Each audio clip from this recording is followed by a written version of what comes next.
ilmu, wacana, teori, terminologi, metodologi atau apapun saja mengenai keseimbangan hidup itu tidak terbatas jumlahnya. Bisa kita ambil dari ilmu sehari-hari, bisa kita ambil dari filsafat, bisa kita ambil dari khasanah adat istiadat, bisa kita ambil dari kitab suci, bisa kita ambil dari tukang becak, bisa kita ambil dari siapapun saja. Tapi saya akan ngambil satu. Jadi dulu Wali Songo itu bersama-sama mendirikan Masjid Demak. Yang datang terlambat itu yang paling muda, namanya Raden Syahid atau sekarang kita sebut Sunan Kalijogo. Dia datang terlambat, tiang yang lain sudah berdiri kecuali tiang dia. Dan ketika dia datang kayu sudah habis, maka dia cuma ngumpulin bekas-bekas tatal kayu yang hasil gergajian. Dia kumpulin untuk dia tumpuk-tumpuk menjadi salah satu tiang di Masjid Demak itu. Nah, di tengah-tengah dia bawa parang untuk ngumpulin kayu-kayu itu, ada kecelakaan, seekor binatang yang bernama orong-orong terputus lehernya. Kemudian dia merasa bersalah, mohon maaf kepada Allah. Kemudian dia ambil kepalanya di satu tangan dan dia ambil badannya dengan tangan yang lain. Kemudian dia ambilkan satu serpian kayu jati, dimasukkan ke dalam lehernya. Kemudian serpian itu dimasukkan ke kepalanya sehingga tersambung lagi kepala dengan badannya. Dan kemudian orang-orang itu hidup kembali. Kata orang dalam legenda-legenda, kalau Anda sekarang ambil binatang orang-orang itu, kalau Anda putus lehernya itu dapat ada serpian kayu di tengah itu. Tentu saja itu simbolik.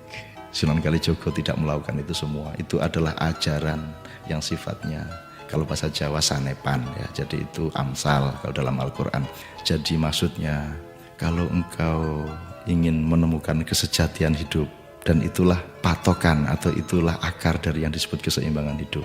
Kayu yang dipakai untuk menyambung kepala dan badan tadi bukan kayu terembesi, bukan kayu Kalimantan, tapi kayu jati, kayu sejati. Ini bukan klenik, ini memang simbolismenya mencari sesuatu yang sejati, the real truth ya, bukan not just the truth but the real or the true truth kan gitu ya. Jadi keseimbangan hidup adalah badanmu itu sering putus sama kepalamu, sering terputus-putus. Kepalamu mikir begini, hatimu begitu. Ada konflik yang luar biasa antara keharusan-keharusan akal dengan nafsu di dalam hati dan syahwat.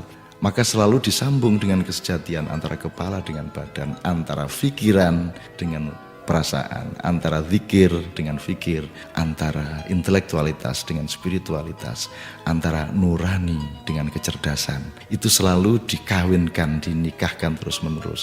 Nurutin kecerdasan saja bisa menghancurkan kehidupan orang lain. Nurutin hati saja juga lemah.